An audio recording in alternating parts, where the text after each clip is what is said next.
Check out beacons.ai/comicsfunprofit for all the C4 FAP links you could ever need, all in one place. You can provide feedback, listen, support, share, enjoy these. We have our Patreon there. You can buy us a beer or a coffee. You can check out our Instagrams, our Twitters, our Facebooks. Check out our YouTube page. You can email us. You can listen to our podcasts on Patreon, if you're a subscriber, on Apple Podcasts, Spotify, on Podbean. We have Google Podcasts on there. We have an Amazon wish list. You want to buy Kyle and I something? Fine. You can do that here. We appreciate it. We have Kyle's RPG podcast listed on there, so you can check out his Dork Day Afternoon offerings. We have Cowabunga links, so you can check out the Cowabunga Deep Discount FOC and pre-order list. Get on that. That's RLCS, so you can check that out as well. And we want to just give you opportunities to say hi, to check out what we're doing, support us if you would like, or just listen. Check out beacons.ai/comicsfunprofit for all the C4 FAP links you could ever need. Thanks. Back to the show. Profit, this is Kyle and Drew with your sneak peek at next week, episode number 867 for comics, November the 28th and November the 29th. Before Drew and I get into what's coming up in your comic shop this coming Tuesday and Wednesday, Drew, how's it been, and what do you got for me in the world of comics? Yeah, man, we've been off for a little bit. I had COVID, so I was off, and then we had a family funeral that we had to deal with out of state, so we could not figure out a way to record that week because we had to be there and deal with that. So that was 2 weeks. That was 2 weeks in a row. So we're back for this week, and happy Thanksgiving to all of you. I hope you had a wonderful Turkey Day. We enjoyed ours, and we'll see. We'll see how December goes. Hopefully, absence makes the heart grow fonder, and people miss us. Yeah. Hopefully, we don't have any more issues. We did get some fun questions submitted while we were out. If your favorite superhero had a day job, what profession do you think they would have? I think Daredevil would be a lawyer. Who? I think Daredevil would be a lawyer. Oh, that's clever. So you're right. Some do have day jobs, right? Absolutely. So Peter Parker has a day job. But that would not be a job you would have nowadays. So he'd have to have a different. Yeah. So I think he'd be like an Uber driver, some gig economy thing where he could try to make some cash and then disappear and not be beholden to somebody necessarily. That is perfect. He would be a DoorDasher. DoorDash, exactly. And your food would never be right. Yeah. Well, Nightwing's never had a job. I guess he was Rick Grayson for a while, wasn't he? So I guess so he was a spy, and then he was a cab driver. So obviously Grayson would be the guy in the gym who's the personal trainer. He would be the personal trainer. That is perfect for him. Yeah. I think Bruce Wayne needs to wait tables. He needs a little humility. He's a little entitled, out of touch. The world's greatest detective. So we need him. He might be a professional poker player, something like that. Okay. All right. I'll give you that. I like that. Moon Knight, psychotherapist. Silk would be a fashion designer. Okay. I like it. Very, very good. Red Hood, still just a criminal. Just crazy person. Just crazy in general. Just a serial killer of some sort. I can't imagine him doing a day job of anything. Like sales. Can you imagine like Red Hood in sales? No, I could not. You will buy this. Now, Tim Drake could probably be like a data analyst. Yeah. And obviously Batgirl could code. Yeah. Batgirl could code for sure. I think Tim Drake could probably also. Yeah. There's a lot of coders in the Bat family. Pretty good. Imagine a crossover event where the Marvel character and the DC character swapped powers. Which characters would you like to see swap? A Marvel for a DC. Interesting. Yeah. I think I'd like to see Batman get some cool power. Like a Deadpool power where he's just invulnerable. That would be a good one.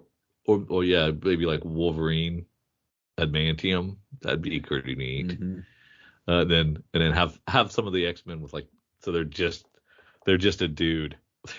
They're just a guy. Yeah. And I guess they're a well-trained guy with lots of gadgets, but that'd be a fun one. I always wanted like Aquaman and Thor to switch. Oh wow, that would be interesting. Mm-hmm. So Aquaman you've got you've got the quote unquote fish out of water being the literal fish out of water, and then you get a guy who's maligned for his powers, then being given godlike powers. Yeah, would he still be underwater? He'd be an underwater god? No longer. No. But then Thor would be like, that was fish. That's pretty good. If you were think if you gave like Joker powers though, like a villain that doesn't have powers, who's just nuts. Yeah. So you gave anything to like Joker. That's true. If you give a villain, if you're giving Bruce something, you got to give Joker something. Yeah. Give Joker Spider-Man powers. There you go. And he would abuse them. Give Bruce Wayne Professor X's telekinesis. Okay. So with the way that he plans and he's always, one step ahead. Think if he had access to everybody's minds as well. Uh-huh. How nuts would that be? That would be pretty good. That would be pretty good. Yeah, I'd like to see that. Mm-hmm. And Superman can go, and all his powers can go to who's like the weakest Marvel. One of the Lanterns. That'd be good. Okay. Give it to a lantern, yeah. Give it to a lantern. All right, that would be kind of neat. Okay, if you could take over writing any comic book, what shocking plot twist have you always wanted to introduce to keep people on the edge of their seat? So you get to pick any comic, and you get to take over the helm, and you get to introduce a new plot twist that either hasn't been done or you didn't think was done right or whatever. Oh, that's heavy, dude. That's too hard to drop in your lap. Yeah, I'm trying to think here. That's something you gotta mull over. I mean, I know I would probably be boring, and it'd be like, you know what? I just want Batman to solve some crimes, work with the Gotham Police Department, and solve cases. Mm-hmm. And so that would be boring stuff, but they don't do it enough. So I would go back to like that bread and butter. Yeah. Do something like, Batman's parents they've been alive the whole time. They just really didn't want to raise him. They just gave him up for adoption. Yeah. Oh, that's awful. Rich people problems. Kind of thing. Oh man. I'm trying to think. I mean, it'd probably be something with Spider-Man and like going away from the friendly neighborhood and just becoming like the police of the city. Yeah. Just, the identity's out there. This is what I'm going to do. I'm going to run things. I'm going to, Bendis would get along really well. I'm going to fix all crime and everything. I don't need a secret identity. I don't need a life outside of this. I'm just completely dedicating myself to cleaning everything up. That's not that far removed from when was it a Superior run when he was thinking kind of like he was going to building all those bots to like police the New York and get crime down. I can't remember. That's exactly what it was. He had eyes everywhere, so like eyes everywhere, detecting crime. But I don't remember if he was actually Spider-Man then, or if he was like. No, that was when it was Octavius. When he was to Octavius, yeah. Mm-hmm. Yeah. But that's a good one. Kyle, you take your favorite animal. Ooh. And you create a new superhero based on your favorite animal. What are their powers? We already have a king shark. I love sharks. Costume and origin story. So you love kitty cats, and so there's already a cat woman. Yeah. Big fan of shark. There's already a king shark. I love otters. So. Oh, there is no otter. No, my What secret is power that is just animal that being your adorable? daughter has? The axolotl. The axolotl. Yes, Yes. Yeah. the obscure Mexican cave newt. Yeah, I can't imagine that doing a lot of crime fighting. No, but it's got the Although, large gills and things on it, so it could be in and out of water. It could, we could give it some sort of almost sonar type abilities. yeah, can't really do the hedgehog since Sonic's kind of been done. Yep. And none of those little scurrying creatures. No squirrel. The squirrel girl's been done. Yeah, and I like things like eagles and things like that, but that's, been done. There's a really cool character called Hawk in My Hero Academia who is Well, a bird transient person. that's And true. like he uses his feathers. His feathers, he has the ability to use them as weapons and different devices and stuff like that. I always thought that was a really cool thing. But of course, I'm not the one making it. That's something that already exists. Yeah, and like Beast Boys, like all the animals, Mm-hmm. and so has that been in mind? We've got like I don't know. It's been a horse. Has there been a horse that's been? A centaur, just your average everyday centaur. That would be cool. That would be nice. I mean, we've got an Ant-Man, so we've gone some of the insects. We've got Devil Dinosaur. We've got. Mm-hmm. Yeah, I'd like to. Man's best friend. You probably need to do some like a dog super team would be pretty awesome. Like a Justice League of animals. That would be fun. I would read that. Yes, I was going to say I would enjoy that. But we've been going so long, Kyle, that the DC Connect is out. Oh yeah, And it's been out, I think, for a couple of weeks. So it's the December edition for February 2024, which so is what traditionally we're in the slow times, but we shall see. Well, it's usually the worst month of the year for sales. So can it overcome that? I don't know. Yeah. Let's take a look. Of course, on the front, we've got our good find, the terrifying tale finally revealed of the Joker Year One, written by our boy Chip Zdarsky and Giuseppe Camuncoli on art. But let's see if that's what we actually lead with when we get into DC, and it sure is. Batman Kyle, 142. Do we want a definitive Joker origin?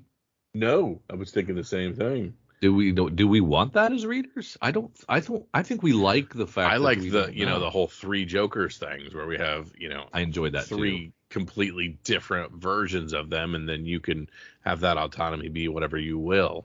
So that's interesting. The tragic death of the leader of the Red Hood Gang as a vat of chemicals has become the subject of myth. But what is the heartbreaking and gruesome tale of the monster who walked away from that violent birth? And how does it affect Batman's distant future? The Joker Year One begins here. I like the Red Hood stuff. I love that Red Hood gang. Yeah, that's fun, but I don't know that I want to abandon the three Jokers, and now this becomes the 100%. Yeah, the definitive thing. I don't know. It's only 3 issues, right? Is that what it says? I am unaware. 3-part weekly event unfolding in February. Yeah. I like that postage stamp that is the David Finch cover in the top right. It's very nice. Yeah. They're all pretty. No, there's more covers. What is Sweater Weather Variant doing? What is that? This is what Trying Too Hard looks like. My goodness. Who's that supposed to be? Bruce? And I don't know. Yeah. Is he like at a sauna? That's dumb. Yeah, but we're getting 142 and 143 and 144. So we're getting all 3 of these in the 1 month. So whatever the event is, it's only a month worth of event. Yeah, and the final one is the conclusion that has massive repercussions for the future, which I don't like. I don't want any repercussions. I mean, I guess some people like steaks, but what if we don't like the steaks? Correct. Yeah. We have to wait until we retcon it again and again. I don't know. All right, Drew, you and I like the Super Sons, right? We did, but I don't know if this is going to scratch that itch. From Super Sons writer Peter J. Tomasi and fan favorite artist David La Fuente, come the Sinisters. Oh, no. So the good thing about the Super Sons is they were kind of independently created and then shoved together in one. Mm-hmm. Now we're just like, hey, look at this thing we just made. They're bad to the bone, ready to brawl in the sense of two of the deadliest villains in the galaxy. They're the Sinister Sons, and the DC universe will never be the same. When the son of General Zod was cast off of his adopted homeworld of New Kandor, Lord Zod runs afoul of a kid on a mission. Sinzor is out to prove he's got what it takes to live up to the family name of Sinestro. Okay, so we got Sinestro's kid and Zod's kid. Okay. It's an interesting concept. I don't know. I mean, I do like some villain books. I like Super Sons, so maybe I'll read this. I don't know. I mean, its inevitable conclusion is Super Sons versus Sinister Sons. Yeah. How do we get them the right ages? So yeah, because if you look at this Dan Mora top left postage stamp, you got the Super Sons behind the Sinister Sons. Oh yeah, you do. Okay, so it could be in that time, and yeah, Peter J. Tomasi can do whatever he wants with his creations. We shall see. We shall see. Sinister Sons #1. Very cutesy art style. We've got the design variants. David LaFuente doing those. The video game tie-in, Kyle.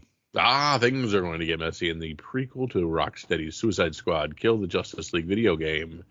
Each print issue includes a redeemable code for a bonus digital doll in Suicide Squad Kill the Justice League. So the name of the comic is Suicide Squad Kill Arkham Asylum 1. John Layman writing that. Jesus Hervas on art. I like Rocksteady. I am very interested in this game. We talked a lot about King Shark just a moment ago, and there he is right here in this. Yeah, hilarious. We shall see. $4.99, $5.99 for cardstock. 5-issue series. Interesting. Mm-hmm. The catalytic crossover, the cataclysmic crossover between the DC universe and Legendary Monsterverse. Catalytic converter. Yeah, catalytic converter. Ooh, that's $100. Justice League versus Godzilla versus Kong #5. That Jock variant is dope. In the red up top, that tiny poster stamp. Yeah. Which Cho is that? Michael Cho. That's a pretty good Cho. Big monkey on the cover. Batman Off-World hits issue 4. Read the first issue of Batman Off-World. Mm-hmm. Thoughts? He is in space. We knew that. And there's a couple interesting characters that I liked, but it wasn't like super immersive and engaging, that first issue. So I give it one more. There you go. And Jason Aaron, right? He's Jason good. Aaron, yeah. So is it me? Is Batman making out with Starfire? Looks like it. Well, there is a what is she, a Tamamarian? What is yeah, that? Yeah. Whatever that race is. There's one of those. Oh, so it's Batman Robin 6, Brave and Bold 10, Detective 1082, still Rom V. Can we mix it up? Come on. Okay, Batman and Robin #6 has an artist, and I don't know how to pronounce every umlaut in the galaxy or whatever is above half these things. Nicholas is, wow. Says Mej. Wow, what is that? Anybody has any clue on that? I don't want to butcher it. Send us the phonetics. What is the even nationality of that? That name? Was that Czech? Maybe it's just leet speak. Just internet language. I think that's actually like real. Nightwing 111 Ooh, Tom Taylor, as long as he's writing it. I'm in. Dan Mora giving me some covers. More sweater weather. That's a lot of Nightwing crotch on that. Who is that guy? Is it the same guy doing this one? No, different. A different person doing the sweater weather cover. My goodness. Birds of Prey hit 6. Outsiders on 4. Catwoman 62. For some reason, I thought Catwoman was ending, but I guess not. I like the purple suit. Yeah. Looks like that In-Hyuk Lee is a purple too, as is the one in 25 by Larix. And the one in 50. And the one in 50, yeah. The only one who did not get the memo was Takara. Ooh, Matina cover on Penguin. Yeah. Penguin hit 7. That's been good. I've read a couple of those. I'm still behind on Poison Ivy. I haven't been reading Harley Quinn. Didn't read any of the Golden Age so far. I don't see why you would. I don't know. I'll try to give it a chance, but there's so much other stuff that I want to read more. Speaking of which, this looks pretty cool. Red Hood the Hill, #1. Okay. Sean Martinborough. Sanford Green on art. I like that. I 6-issue series. Sean Martinborough. Not familiar Welcome with to the his Hill, work. formerly one of Gotham's most dangerous suburbs. Okay, so they're giving him his own Bloodhaven. That's cool. A place that requires its residents to band together to keep themselves safe. When the police and sometimes even Batman wouldn't, now as the Hill finds itself gentrifying, old habits die hard as the vigilantes known only as Strife works with her team to keep the town safe. But she's not alone. Jason Todd, one of the Hill's newest residents, is more than happy to don the visage of Red Hood to help Strike keep his new home self. That sentence did not make sense. It was not my fault. Very interesting. All help Strike. Okay, that Strike's a character. But a new villain is emerging from the shed. So is Bloodhaven a Gotham suburb? Yes. Oh, why did I think it was like Chicago or something compared to New York? It's not that far away. Yeah. Bloodhaven was a former whaling town, which officially incorporated as Commonwealth. Into the Commonwealth of Gotham? Yep. Okay. So this is is a city Hill. usually depicted as being geographically close to Gotham City. It is weirder than a hero name. Like, okay. All right. That makes sense. Because they do travel back and forth pretty quickly. Mm-hmm. Oh, and then they have a Hill #0. So you need to read that one first. Oh. So it comes out on the 6th. So is this just him packing and moving in? I guess. Why wouldn't you just put 0 before 1? So Red Hood the Hill is a 6-issue series. Plus the 0. Plus the 0. So just make it a 7. Oh, this is okay. This is actually collecting Red Hood and the Outlaws 51 and 52. The 0 does? Before you embark on Red Hark's newest adventure with the Hill, experience the story that introduced Jason to his newest home. As the Joker War ravages Gotham, a new vigilante group has formed to protect their turf, and the Red Hood finds himself caught in the crossfire. This thrilling tale collects Red Hood and the Outlaws 51 and 52, and is essential reading to get you ready for the hell that comes. What is Red Hood Outlaw 51 and 52, and when was that out? I don't remember that. I read a ton of Red Hood and the Outlaws, but I don't remember any of this. Okay. So that's just the old Red Hood series. That's what it was called. Yeah. Okay. I had forgotten about that. Action 1062. Jason Aaron's still doing that. Superman 11. Josh Williamson. Neil Before Zod. Your boy Joe Casey. There we go. Mark so Waid. I don't understand. Okay, so we used to do theme covers in a given month, like selfie covers or movie theater and poster. Yeah. We just continuously DC's half in and half out because we've got like a smattering of sweater weather and here's a smattering of Black History Month. But like, why not just go full bore? I don't understand it. I don't know. They don't want their eggs in one basket, so I guess they're splitting it up and doing multiple themes each month so that some might appeal to some people and the other might appeal to others. But like, who decides who gets a sweater weather and who gets a Black History Month and who gets what? Yeah, probably the editors decide that.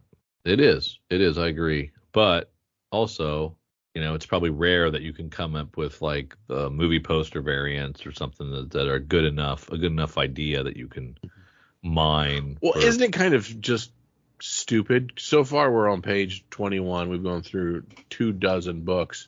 And there's been one Black History Month cover. Yeah. Why is there not more? This is February. Yeah. They just realized it at the last minute. Yeah, like give them one. Yeah. A lot of sweater weathers though. And nobody cares. I'm not really seeing the appeal, but whatever. Wonder Woman 6. I've only read Wonder Woman, the first Wonder Woman. I got to read the rest. Like there's up to 3 right now out. Is that Peacemaker on the cover of Amazon's Attack? Yeah. Not the right guy.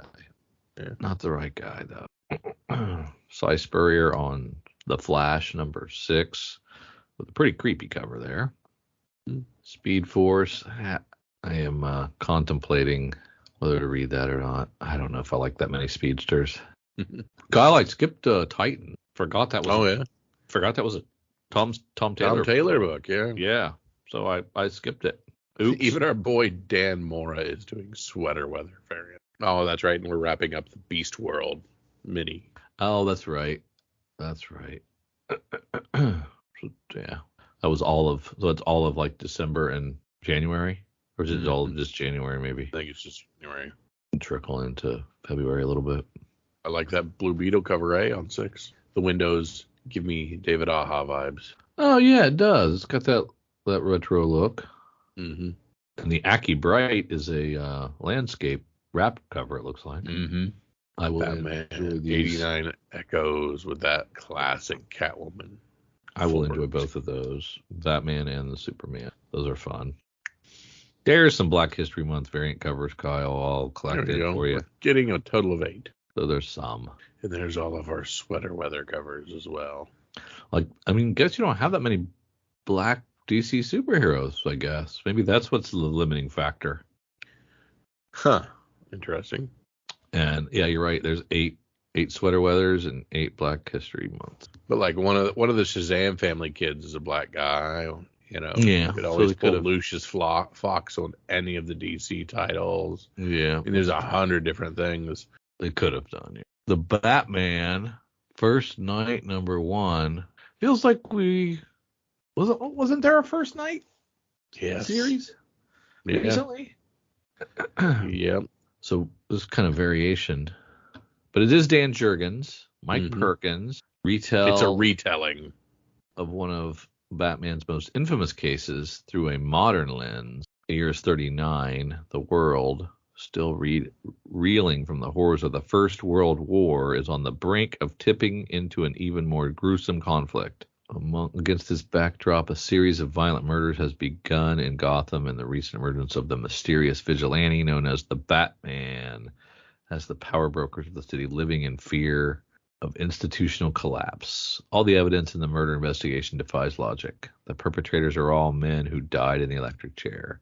And when the Batman comes face to face with one of those sickening anomalies, he barely escapes with his life, throwing into question his ability to survive in a world that is brutally evolving around him. Dan Jurgens, Mike Perkins return to the earliest days of the Dark Knight, retelling one of his most infamous cases through a modern lens, depicting a world paralyzed by anxiety and desperate populace trying out for a release. So it's one of the early Batman issues or detective issues. Mm-hmm. That's kind of cool.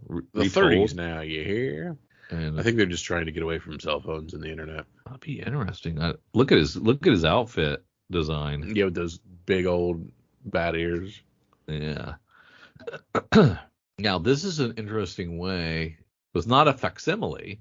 It's a retelling of an old story in 3 issues. Oh, it's okay. So that's kind of interesting. I don't know. We'll see. We'll see how it goes. Think it'll be dated? Think it'll feel dated? Yep, 100%. I saw guys with Tommy guns. So then, yes, it will. Batman: City of Madness. It doesn't say it's written by Christian Ward, but I think he's the writer, and I love that Sienkiewicz cover. Yeah. That Natural Born Killers cover. I love the Constantine Hellblazer Dead in America #2. It's your boy Cy Spurrier. And jamming some Swamp Thing in there, but they get along pretty well together. They work well together, so that's okay. I believe that's a collection of the Generation Joker White Knight presents. So we are into some trades, I guess. Tales of the Teen Titans includes Tales of the Teen Titans 1 through 4 and sets up the big DCU Epic Titans Beast Wars. Nobody cares. Spirit World, City Boy, Vigil, Absolute All-Stars Superman, the Grant Morrison, Frank Quitely run. They've reissued it. 12 issues, $125. Ouch. It's a hardcover. Okay. A little oversized then. J-Lape, the complete collection. So these are the JLA finds itself in a very hairy situation. So they're all apes. Okay. This is old, right? Mm-hmm. I've never read it. Yeah. So it's collecting Legends of the DC Universe 19, JLO Annual 3, Bat Annual 23, Green Lantern, Martian Man. So this is okay. Very cool. Logo gets a Lobo gets a compendium collecting a ton of his stuff altogether in a 1,256 pages. Wow. Yeah, it's a big book. And it's only $60. A bargain. Yeah, compared to that hardcover of All-Star Superman, which is only collecting 12 comics. Justice League Dark Omnibus. This might be fun to read all in a row like that, collected. That could be fun. I didn't really realize Tinian was on that book. I thought it was always Rom V. That's interesting. Josh Williamson's Flash Omnibus. Barkham Asylum. They're having some fun there. With an all-agey. Batman and Scooby-Doo. Scooby-Doo, Where Are You? More trades. Birds of Prey. DC versus Vampires. Naomi. Tim Drake Robin. Mm-hmm. And we got an opportunity to listen to The Riddler, Secrets in the Dark, a new audio series on Spotify. Little QR code in there. Does my QR code work? This is great radio. Listen as I try to see if the QR code works for me. Old man fumbles with phone. It does. Yay. I listened to, what was another book? Another book had a QR code. There's been a couple that have been like podcast compendiums and all kinds of fun stuff. You know what I think they should do, though? Is don't put the, like, when you have like a suggested playlist for your comic, don't put it in the back matter. Yeah. Put it right up front. Like it's like the first thing we see so that it can be playing while we're reading your comic. Otherwise, we've finished the comic already and then we're going to listen to the playlist, but we've already read the book. Doesn't it make sense that you would listen to the playlist while you were reading it? Got to front load that stuff, right? Does that make sense? It makes sense to me. Very cool. Kyle, what do we think of February's DC offerings? It doesn't seem as dead as years gone by. Okay. That being said, there's not a ton that I care about. That's where I'm at. I'm like, we have 52 pages, so it's not as lengthy as a Marvel offering would be. But outside of that Joker thing, and then the standard stuff that I've been reading, the Batman and such, man, there's not a lot that I'm getting up for. So, whatever. We'll see. We shall see. Well, we'll never know. We'll never know how bad the sales are because we never see the sales anymore. So they could tell us whatever. Let's go take a look at our friends at CBSI and see what's hot and selling on the secondary market. All right, we're heading over to our good friends at comicbookinvest.com. Look at their hot 10 list. They got one right ready and up to date for us as we come over. And the first item we're going to talk about, Century #1, cover A, as folks continue to buy up the first appearance of Century following the news leaked from Robert Kirkman. Prices started at $50, but quickly rose to $100 for just raw. CGC 9.8s are still around $3 to $3.50. The variant cover seems to be moving about as well as the cover A, with nearly 20 sales of its own. Overall, prices are pretty consistent with the regular cover, but there was a high CGC 9.8 going for $420 on the variant. Many incorrectly listed this as an incentive variant, but as I understand, it's just the cover B. So we'll have to dig into what Kirkman said about Century. I think he had leaked that Stephen Young from that's Walking right. Dead Yep. was going to be in the Thunderbolt. So is that right? Is Sentry a Thunderbolt, or is that not a different? I did see. Yeah, I saw the Stephen Young thing, but I didn't read exactly. Maybe was that a different leak from Robert Kirkman? We'll find out when you go to cover price. Yeah. At rank 2, we have Hercules, Twilight of a God, #4. Bob Layton, only a few sales, but this jumped from a $4 book to a $40 book, as it is being labeled the first appearance of Juno, a female herald who looks like the Silver Surfer. Oh, yeah. With rumors of a female herald of Galactus coming to the MCU, this is spiking pretty wildly. Know what books are, as this is not the first appearance of Juno, as she's in issue 1. She only becomes a herald in issue 4. Yeah. Just FYI, peoples. At rank 3, we have Secret Wars 7. Boy, We should have bought up every Secret World's ever created because they're all pop. Right. More than 60 sales this week as Julia Carpenter's first seems to be gaining momentum, while some of the other Spider Women are tapering off from last week. Higher grade Rawls are now over $30, while 9.8s are holding steady around $2.50. She does have the most material to mine from the comic in comics if they decide to spin off her character from this whole Madam Web. At rank 4, we have Harley Quinn, Black, White, and Redder number 5, the 1 in 25 David Nakayama cover. Handful of pre-sales for this 1 in 25 incentive, and this book is getting a good head start, already selling for $50. Since release, the prices began to rise, with even a couple $75 sales, and a high of one for $90. At rank 5, we have Amazing Spider-Man 210. Of course, more Madam Web stuff here, Drew. 40 or more sales this week. Prices are up a bit, with 9.8s right around $1,000. A newsstand 9.8 sold this week for an impressive $1,800. Raws are still around 60 to 80, but most are clearly mid-grade, very fine to find copies. Most higher grades are probably being sent off to CGC right as we speak, and they haven't hit the mark. At rank 6, we have Prelude to Deadpool and the Deadpool Core number 3. Only another handful of sales this week, but raw prices are quickly going up to $40. That's why it makes its way back onto the list. Even a CGC 9.6 selling for $180. Been looking for more Deadpool news. Haven't heard any lately. Yeah. Supergirl, Woman of Tomorrow, number 1 from Tom King. While the volume on this book has slowed since last week, the price is starting to rise. Where it was only $10 to $15 last week on the outside looking in, it has snuck up to around $20 to $25 in the last few days. That's weird. At rank 8, Alien Legion number 1. 50 or more sales would normally put a book higher on the list than just rank 8. But this repeat has plenty of cheap ones selling for just around $10 still. High grade are selling around $15 to $25, and a CGC 9.8 did accept an offer on an all-time high price of $300. At rank 9, we have Daredevil Black Armor number 1, the 1 in 25 Raphael Grassetti cover. Not a ton of sales for this new release, but the price on this 1 in 25 has gone from a pre-release price of $15 to $30 to $50, with a high sale of $62. Okay. Hercules, Twilight of the God is coming in at rank 10, a Bob Layton written book.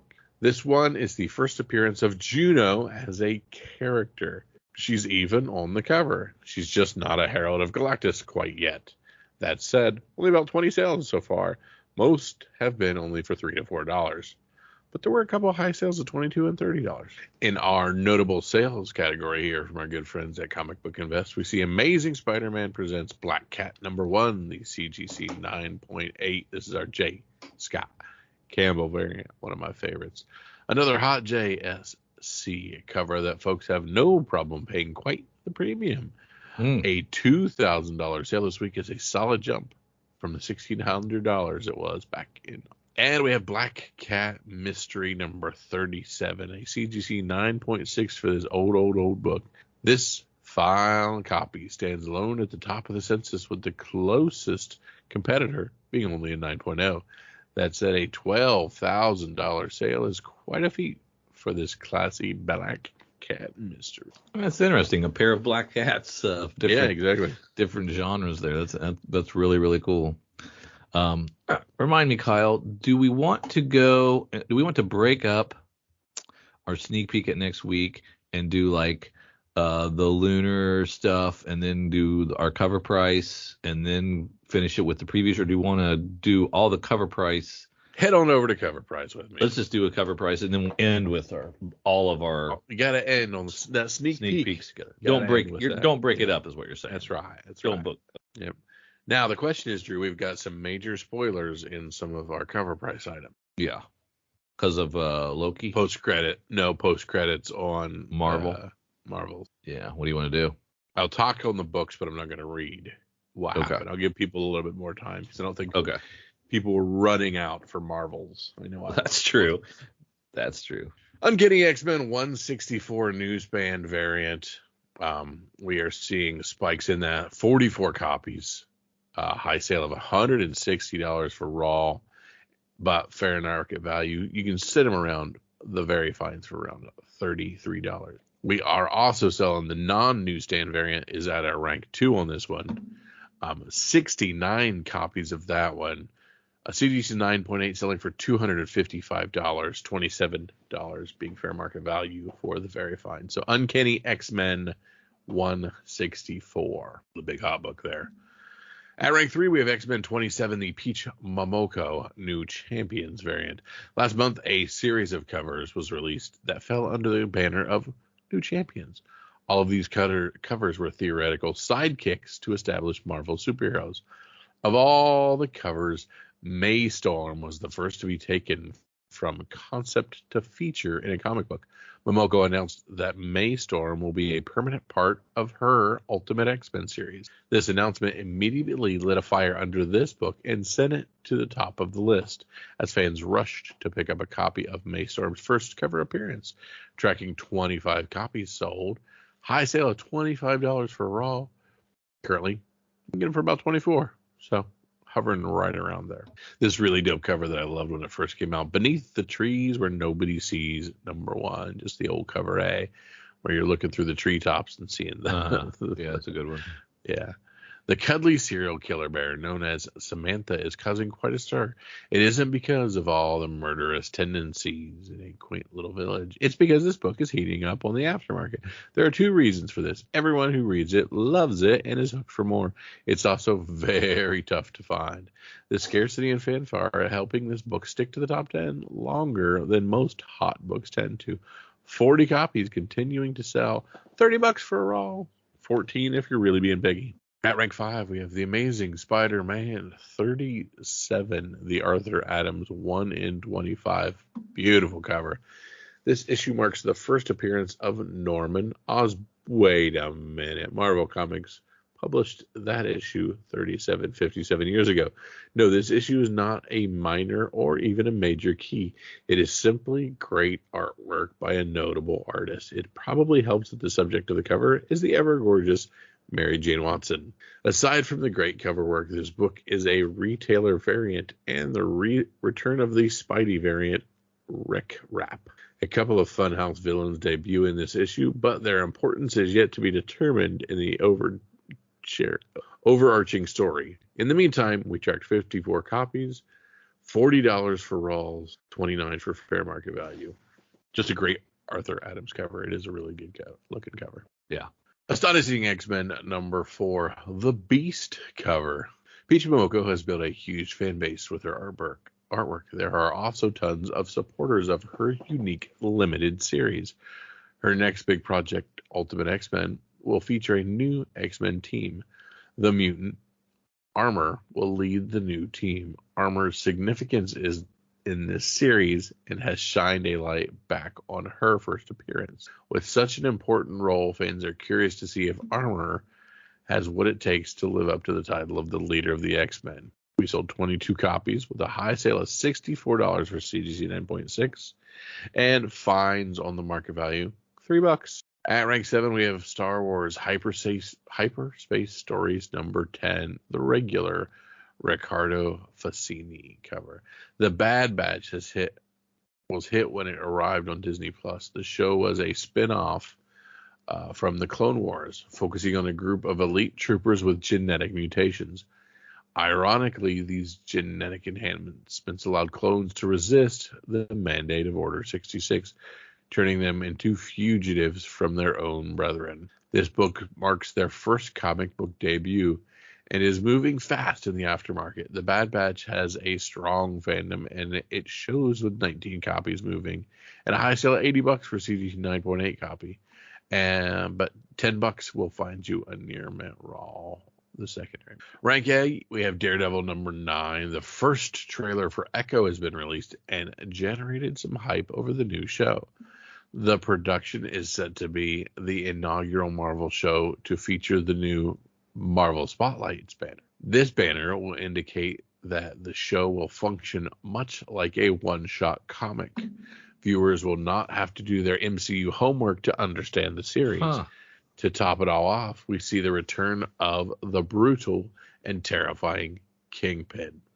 So many positives surround this show that it makes sense that Maya Lopez's first appearance is seeing its second week on the top 10. It's tracking an additional 21 copies, CGC 9.8, in achieving an impressive $200. Fair market on Near-Mint's 79 is Daredevil issue. Kyle, do we like the idea of a standalone Marvel show that doesn't do any tie-ins with the greater MCU storylines and Easter eggs and mid-credits, end-credit stuff?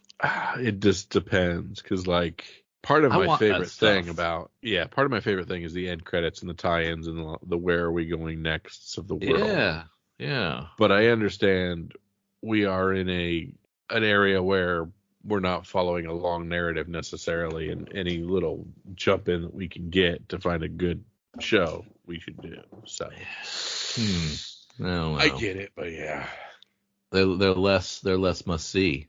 But so long as there is a place for post credits things, yeah, I'm fine. But they don't have to be included in it. I don't know. I think they do. Drew disagrees. I like them. I completely agree.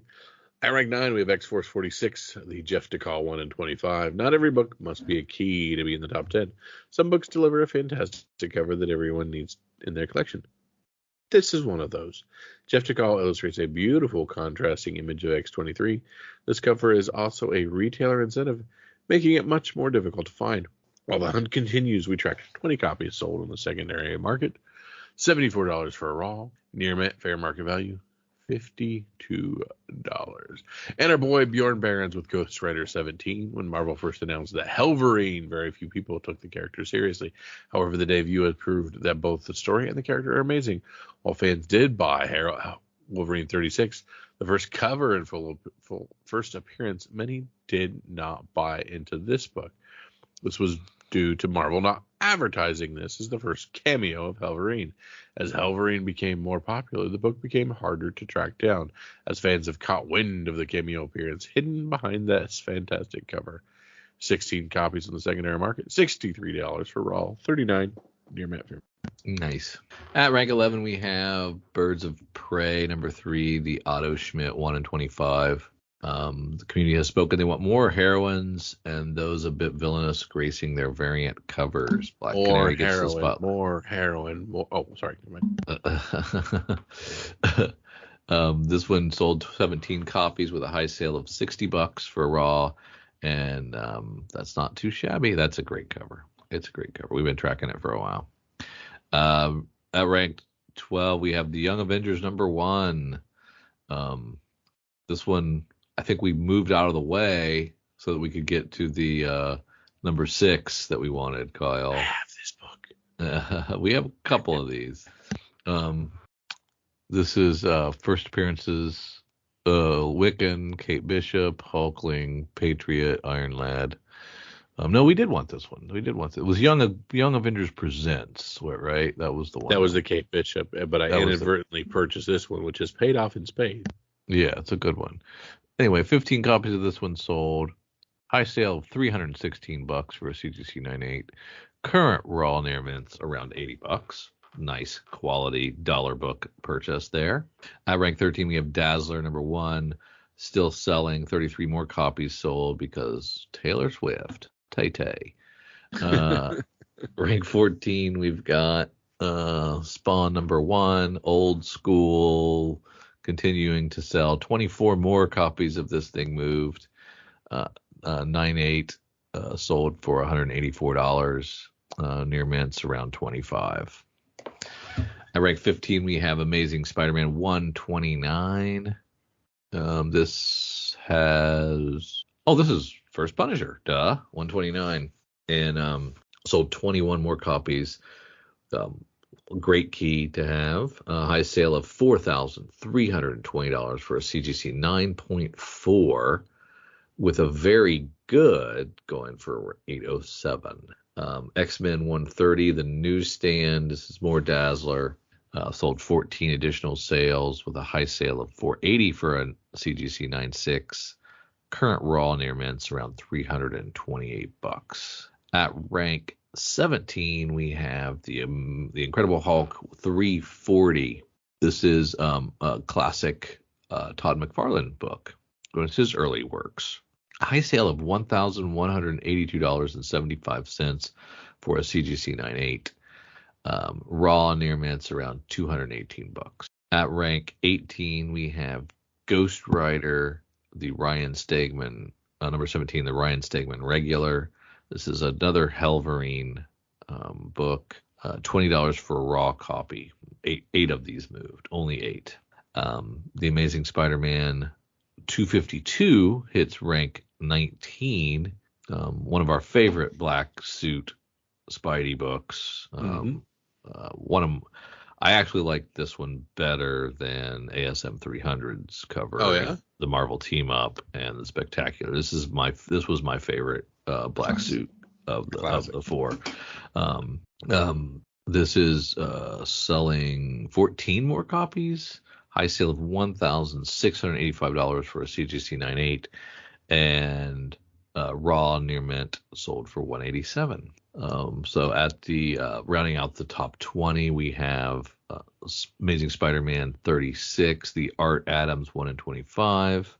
This is another black cat on the cover, and this sold 12 copies with a high sale of $50 for a raw, and current near mint selling for $44. And this is another great black cat cover that we've been loving for a while, but high quality stuff. Now let's slide on over to our good friends at Lunar, see what's coming out this week for our sneak peek this week. Yeah, we're going to start with our Lunar, mostly DC items coming out on the 26th. Of course, the big thing, Action Comics Annual 1, I should say. A whole bunch of different covers there. Yeah. New Batman. Interesting cover from Felipe Massafera as he in his tongue, coming out of his tongue. Yeah, very weird. Yeah, that's an interesting one. A weird bat symbol on one of them as well. Yeah, Zur-En-Arrh foil variant, and then the Dustin Nguyen all purple cover. David Finch is the best one. Batman 407 facsimile. Yeah, we're gonna do a facsimile for that. That's nice. Is that year 1 or year 2? Year 1, part 4. So I'm assuming we've done them all at this point. Mm-hmm. The Batman Santa Claus Silent Night, number 4 of 4. Some nifty Birds of Prey cover featuring Harley. Yeah, a lot of white space on the Chris Bacalo. Yeah, red space if you go to the next page and look at the 150. Oh, I see what he did. Okay. Jason Shawn Alexander with a really good Detectives 1080 cover. Is that the wanted poster? Mm-hmm. Is that the one you like? It's pretty good. Yeah, I actually like the one with the angel on the shoulders. Oh wow, that's a nice one too. Oh neat. Fire and Ice with a selfie. Yeah, selfie variant. Going back to the well there.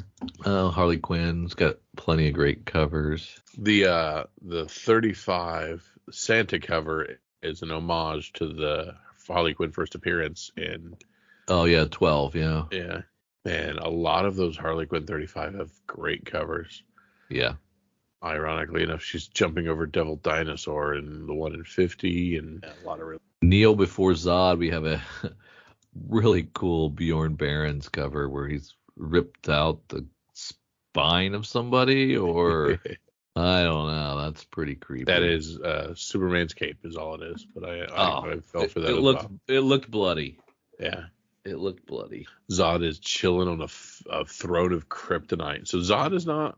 Kryptonite doesn't affect Zod? I don't understand that. That seems weird. Yeah. There's my tail. Noon Teen Titans #1 facsimile. Very cool. George Perez on art. Yeah, it's classic. A lot of good Poison Ivy and Penguin covers. And Power Girl. All solid. There's AWA's Ribbon Queen. It's issue 6. That's been really good. And the Sickness comes back in with number 4. Kind of a creepy cover. Might do okay. Are these Beast World? Yeah, we're deep in Beast World for Titans, aren't we? Beast War. I think this is Beast World. Is there also a It's War? Beast World. I got it, and Gotham War. it was Gang War, Gotham War, yeah, whatever it Gotham was. War, yeah, that's right. Let's take a look at 1127. See what kind of cool stuff we've got. Oh, there's that great Deadly Class Compendium. Well, we got the first Duke, Kyle, from Skybound. Oh my! For you G.I. Joe guys, a little prequel action. And you can't go wrong at 1 in 10 with a interior headquarters shot. Those are always fun. Mm-hmm. Building cutaways, I like those. Plenty of 1 in 50s, 1 in 25, 1 in 100s, plus a 1 in sketch. 50 with my boy Starscream. I'm like, oh, 1 in 20, 1 in 250. Holy moly! Where's Starscream? Oh, yep, there's Starscream. You're right. You got Edenwood hitting issue 3. Holy Roller. That's a pretty cool cover. I like that one. Packless 0 issue. And the Schlub hits issue 5 from Ryan Stegman. World Tree at 6. Wow, we're not finally doing a million different. I think we're on like the 6th printing of one. Looks like we're just printing new ones now. What, of World Tree? Yeah. And that's it. Heading over to some of our boom items over on Previews World. These are the stuff coming out on the 29th, right? Yep. Something is Killing the Children, 35. Yeah, because here is, when we get into Marvel, here is Gang War for Marvel. Yeah. So Spider-Man is in Gang War now. Okay. Howard the Duck gets in the first issue again. Mm-hmm. Moon Knight at 29. Last Days of Moon Knight. Yep. How dare they?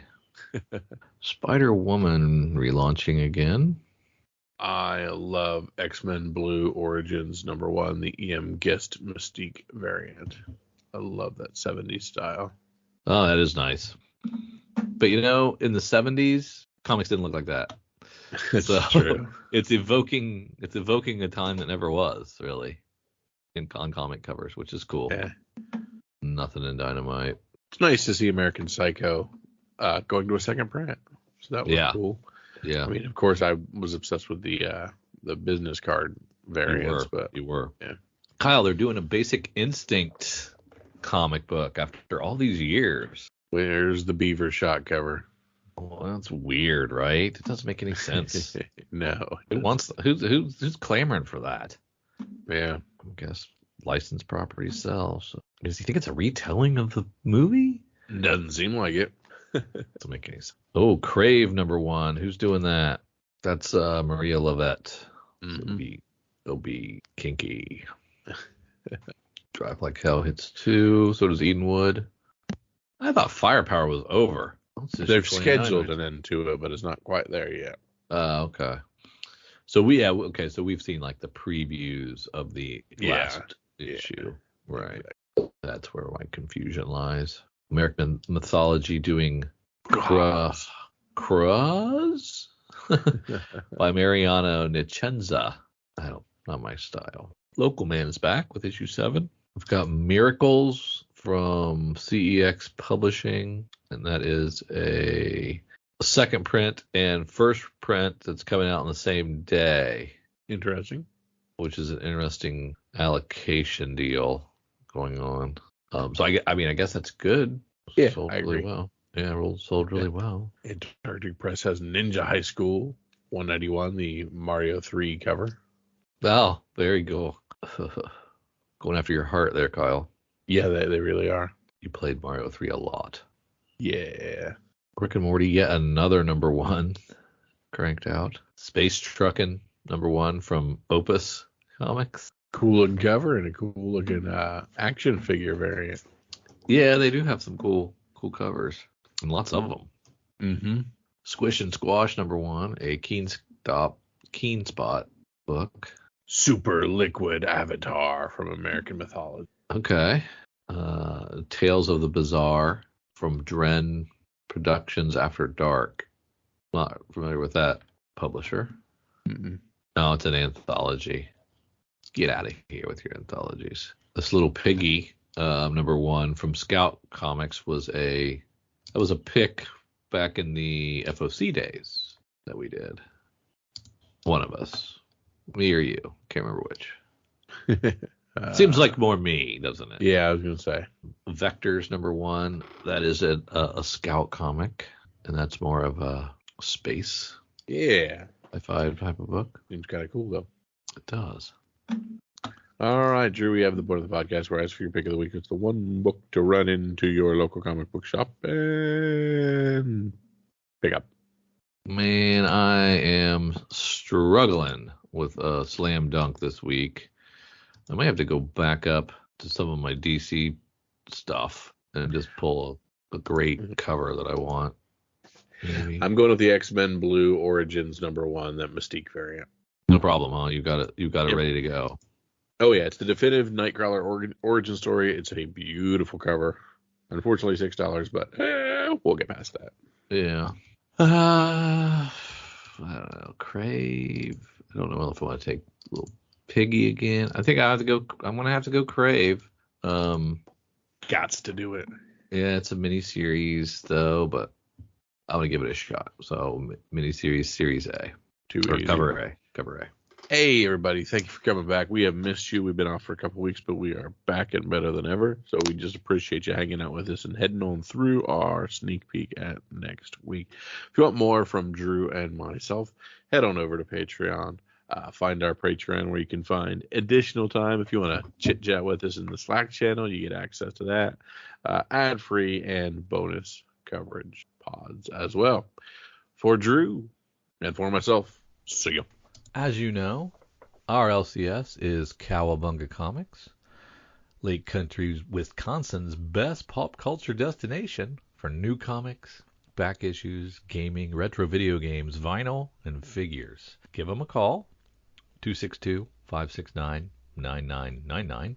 Check them out online at cowabungacomics.com or follow them on Twitter at Incredicow.